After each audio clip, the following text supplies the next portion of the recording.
E aí, bem, vamos. O que eu digo? Eu queria gravar esse vídeo para falar sobre o LIGO interferômetro que descobriu ondas gravitacionais. Bem, primeiro, todo mundo já sabe, na verdade, o que são ondas gravitacionais agora. Não exatamente, mas sabe o princípio, essas coisas. Menos o Igão. Ondas gravitacionais é o vento. Não é não, não é não? É o vento. É, pior que é mesmo. Chupa! Mas ninguém sabe exatamente como funciona o LIGO. Tipo, até agora, eu não achei nenhum vídeo sobre isso. Então, eu decidi ir até o site do LIGO, porque eu tinha uma apresentação de física para fazer sobre isso. E descobri várias coisas interessantes pra caralho. Então, eu decidi dividir isso com vocês. Bem, primeiro, o LIGO não é o único observatório que existe no mundo, é claro. Ah, tá bom, vocês, tem dois. O LIGO Hanford e o LIGO Livingston. Livingston, foda-se. Eles funcionam em conjunto, tá? Tá, mas não é o único. Agora, recentemente, acho que dia 17, se eu não me engano, vai estar a informação certa aí na tela, foi aprovado o LIGO Índia. Ele tem o mesmo objetivo que o LIGO dos Estados Unidos, o Hanford e o Livingston, e ele vai trabalhar em conjunto para poder ser mais preciso de descoberta de ondas gravitacionais. O LIGO Índia não tem muito o que falar, ele ainda está em construção, ele foi aprovado recentemente, se não me engano foi aprovado em 2016, acho que dia 13 de fevereiro, sei lá, dia 17 de fevereiro, não sei. Tem uma formiga ali.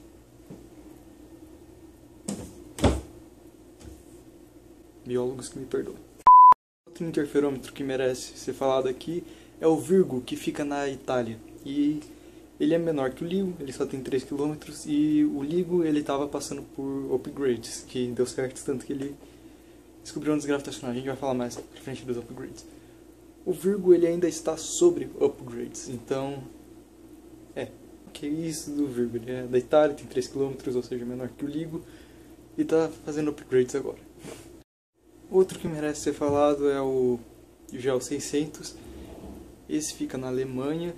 E apesar de ele funcionar como interferômetro também, ele funciona também como um desenvolvedor de novas tecnologias para interferômetros. Então, ele vai criando novas tecnologias.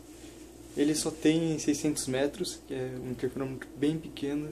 Então, é legal ele funcionar como um desenvolvedor de novas tecnologias. Porque, como interferômetro, assim, eu não vejo muitas vantagens dele. Eu não pesquisei muito sobre ele, eu só vi ele no site do LIGO. O outro que merece falar também é um que fica no Japão, que chama Kagra, e ele vai ter só 3 km, se eu não me engano ele está em construção ainda, e apesar dele ter só 3 km, ele é bem provável ser muito preciso, porque ele vai ficar dentro da montanha Kamioka, que é onde fica um outro experimento que vai aparecer aí na tela. Por estar dentro de uma montanha, não é uma montanha, é uma mina Kamioka, se eu não me engano. Por estar dentro de uma montanha, as vibrações sísmicas do solo e tal não vão interferir tanto nele, então ele vai ter bem mais precisão nessa parte.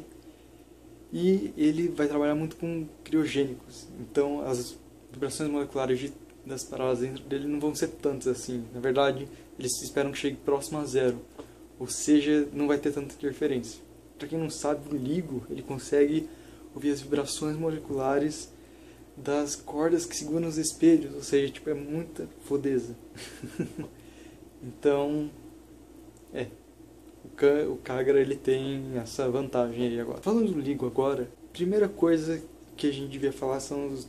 Ok, ele tem 4 km em cada braço, ele tem forma de L, como todo mundo já deve ter visto, mas 4 km as vibrações, qualquer vibraçãozinha, tipo assim, pode acabar interferindo no laser dele, interferindo assim, fazendo ele pegar lados falsos. Tanto que ele pega, tipo, várias interferências do mundo real, porque ele é muito preciso. Mas existem métodos para combater isso. Tem dois métodos principais, que é o Active Dumping e o Passive Dumping. O Active Dumping consiste do EASY, não sei como pronunciar isso. The Internal Seismic Isolation. Ele é basicamente um sistema, um aparelho. Ele fica sentindo as vibrações do solo. E aí ele meio que vê, tipo, isso aqui vai vibrar para esse lado. Então eu vou empurrar o túnel do LIGO para esse lado aqui. Isso aqui vai fazer tal movimento. Eu vou fazer um contramovimento aqui então. Isso meio que faz o LIGO ficar sempre estável, assim. O outro é o método passivo. O LIGO só tinha um método passivo de isolação sísmica. Agora a gente tem o ativo e o sísmico. O sistema passivo consiste de pêndulos que impedem o espelho de ficar vibrando. No LIGO antigo era um pêndulo, apenas um pêndulo, um sistema de pêndulo único. Agora é um pêndulo segmentado 4 vezes, pelo jeito, que aumenta o momento de inércia. O sistema de quadra-pêndulo ele reduz a transmissão de motion, de movimento para os espelhos, o que aumenta a precisão do LIGO, é claro. No LIGO antigo, que só tinha um sistema de pêndulo único, assim, single pendulum, e agora quadrupêndulo, as cordas que seguravam os espelhos eram feitas de metal. E agora é usada uma fibra sílica ou uma fibra de vidro. E isso aconteceu porque, apesar do metal segurar bem, as moléculas do metal elas vibram muito. E aí o LIGO acaba pegando a vibração do metal, e por isso eles tiveram que mudar. E as moléculas da fibra sílica se movimentam bem menos. O LIGO também precisa de um sistema de vácuo, porque basicamente onde tem moléculas tem aquecimento, tem calor, tem temperatura. A temperatura pode modificar os espelhos do LIGO, fazendo com que o laser reflita para onde eles não querem que reflita o laser, causando interferências. Isso é uma merda. Então a gente precisa tirar todas as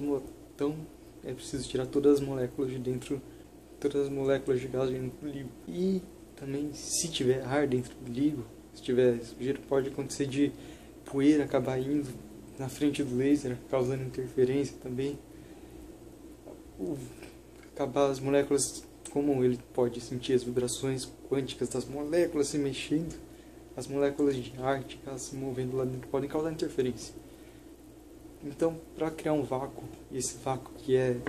para criar esse vácuo que só perde para o vácuo do LHC, é o segundo vácuo mais perfeito da Terra. Para criar esse vácuo, basicamente é preciso de várias técnicas, mas principalmente são usadas 3. A primeira é que é aquecido, todo o tubo do LIGO, o braço do LIGO é aquecido. O tubo do LIGO foi aquecido dentro de uma variação de 150 a 170 graus Celsius. Para que isso? Para tirar as moléculas de gás que estão presas dentro do tubo. Depois disso foi usado um método de pump, de sucção. Eles foram literalmente sugando as moléculas de gás de dentro do LIGO. E depois foi usado um método de sucção iônica, mais ou menos. Você vai e começa a ionizar as moléculas que ainda tem lá, excesso de moléculas.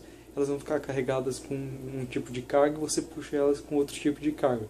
Se você ioniza elas negativamente, se tem uma carga positiva aqui, você puxa elas para fora. Esse vácuo criado é 1 sobre 1 trilhão da pressão do ar atmosférico que a gente tem no nível do mar. Então é tipo pouquíssima coisa.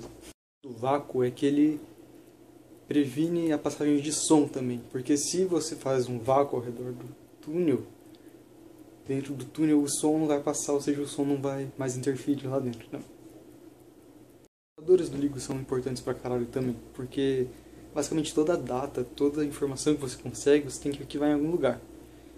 Para isso você tem uma network de vários supercomputadores. Um deles fica na Catalec, outro fica no MIT e em várias outras instituições. Até agora, só na Catalec, tem 4,5 petabytes de informação só do LIGO. Isso vai crescer numa taxa de 800 terabytes por ano. Guardar informação é uma coisa, agora analisar ela é outra. Para isso o LIGO precisa de uma parada que eu não entendi e tá aí na tela. Mas basicamente é informação pra caralho pra analisar. Basicamente dentro do braço do LIGO, que são 4 km, as pessoas pensam que o laser vai e ele volta. Então ele viajaria uma distância de 8 km, porque ida de 4 km, volta de 4 km, 4 mais 4, 8. Mas ao longo do braço do LIGO tem vários espelhos que, pelo que eu entendi, ficam refletindo e voltando assim, fazendo com que o laser ele fique preso por períodos mais longos de tempo, fazendo com que a sensibilidade dele aumente. Com isso eles conseguem fazer com que o laser não viaje 8 km, não viaje 4, viaje 1120 km, o que aumenta a sensibilidade do laser pra caralho. O laser, que eu não entendi como é que eles resolvem isso. Basicamente com espelhos que se reciclam a informação. e com uma porrada de outros aparelhos que vão estar aí não vão estar na descrição, vão estar tipo o site do LIGO para vocês procurarem e tentarem entender. Basicamente, o LIGO usa os espelhos para reciclarem o laser, e isso faz com que ele, tipo, o LIGO ele precisa de que o laser funcione a 750 kW, mas o laser dele é só de 200 watts. Para isso ele usa uma porrada de métodos diferentes. Os espelhos ficam reciclando o laser, tem uma porrada de outros métodos que eu não sei nem como explicar aqui e não entendi. E com isso eles fazem com que um laser de 200 watts vire 750 kW, que é coisa pra caralho. Pra isso acontece isso é importante porque enquanto a distância que o laser viaja aumenta a precisão do LIGO, para que eles consigam ver melhor os padrões de interferência, é melhor que a intensidade do laser seja maior. Por isso que eles precisam de um laser com uma intensidade muito grande. Para finalizar, eu acho que é bom comentar dos espelhos do LIGO, que são do melhor material possível. Bem, os espelhos eles têm dois propósitos simples assim, tipo reciclagem do laser, claro, e sempre ficar mantendo o laser na mesma trajetória, refocando o laser. Claro que para os espelhos não se moverem tem todo aquele sistema de isolação sísmica, todo aquele sistema isolação sísmica passiva, isolação sísmica ativa, mas os espelhos também foram feitas algumas modificações. Por exemplo, antes os espelhos eram de 25 centímetros, agora eles são de 34 centímetros. E antes eles eram, tipo, a grossura deles era de 10 centímetros, agora é de 20 centímetros. Antes a massa deles era de 11 kg, agora é de 40 kg. Isso acontece para quem já estudou alguma parte de física ou engenharia assim, tem um conceito que chama momento de inércia. Basicamente, quanto maior o momento de inércia, menos vibração você vai ter. Vai ser mais difícil você se mexer. Então, eles aumentando a massa e aumentando a grossura, assim, eles aumentaram o momento de inércia do espelho, fazendo com que fique mais preciso, que ele não se mova tanto. Porque até o laser pode mexer no espelho.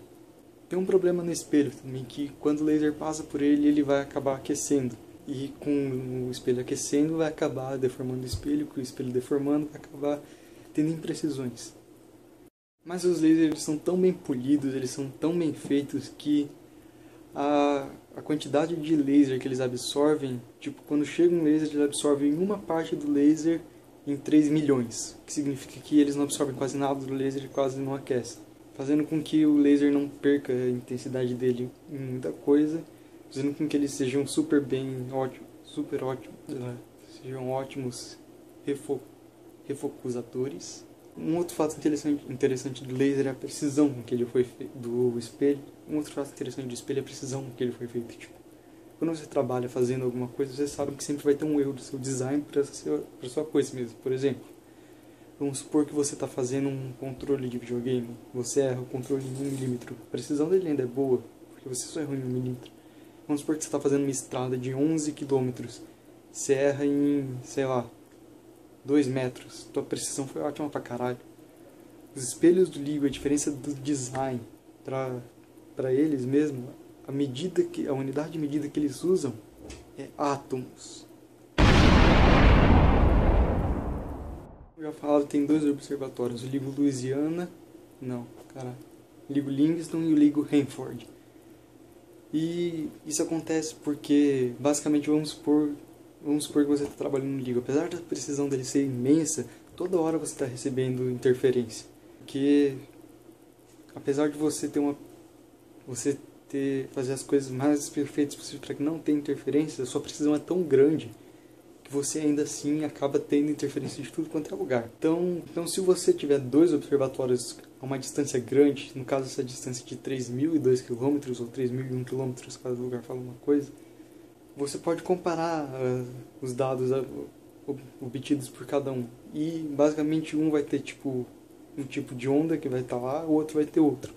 Mas se passar uma onda gravitacional, na hora os dois vão ter praticamente o mesmo formato de onda, fazendo com que você possa falar com precisão. Tipo, será que a mesma onda que apareceu aqui e apareceu lá não é uma onda? Você podendo falar, agora a gente... Aí você pode falar com precisão, falando, ó, a mesma onda que apareceu aqui também apareceu lá. Só pode ser uma onda gravitacional, não pode ter sido uma onda de som que interferiu do mesmo jeito aqui e lá na puta que pariu. Por isso que a gente está tendo outros observatórios também, o Virgo, Cagra, Liguíndia, Geo 600. Com isso a gente aumenta a nossa precisão pra caralho, porque se uma onda gravitacional passar no planeta, ela tem que chegar em todos os lugares ao mesmo tempo, todos eles tendo a mesma interferência. Funciona interferência. Vocês já devem ter visto como que funciona, mas basicamente o laser vai entrar, vai ser dividido por um espelho. Ele vai... Claro que não vai, nesse vídeo que eu estou mostrando agora, não vai ter todas as explicações do que aconteceu, do laser indo pra frente e pra trás, do Power Bust, que vai fazer o laser ficar mais forte, não sei o que, mas basicamente o laser vai se dividir, o laser vai viajar ao redor dos túneis e ele vai voltar. Quando ele voltar, a interferência causada tem que ser suficiente para destruir o laser, ou seja, você não devia obter nenhum laser lá. Mas se a onda mudasse, alguma coisa interferir o laser, quando eles voltarem a interferência não vai ser exatamente a mesma, ou seja, você vai acabar tendo algumas ondas lá. Você vai acabar tendo alguns restos de laser lá. E medindo a frequência desse laser, você mede a frequência da onda. E basicamente você tem interferência em todos os lugares, então fazer o que? Você sempre vai ter uma interferência. Mas aí comparando com os dois LIGOs e tipo, mais pra frente comparando com todos os observatórios de ondas gravitacionais, você vai ter uma precisão do caralho. Basicamente é isso, é um super feito. Então vai ter todos os links na descrição de onde eu pegar essas informações. Se você achar que eu falei alguma informação errada, se você achar que eu errei em alguma parte, você pode botar em um comentário aí embaixo explicando onde que eu errei. E por favor deixa a fonte, o lugar onde você tirou a informação que você está me falando, de onde eu errei. Bem, é isso, a precisão do LIGO é realmente muito foda. E no site do LIGO também você pode ver que ele pode pegar, ele tem a precisão de medir a variação de 1 sobre 10.000 do diâmetro de um próton. Cara, próton é uma coisa pequena pra caralho, menor que um átomo humano. Então, tipo, medir 1 sobre 10.000 do diâmetro de um próton é uma coisa incrível. Se eu não me engano, a onda gravitacional que chegou aqui, cada lugar ele estava falando uma coisa, mas basicamente foi a metade do diâmetro de um próton. Então, tipo,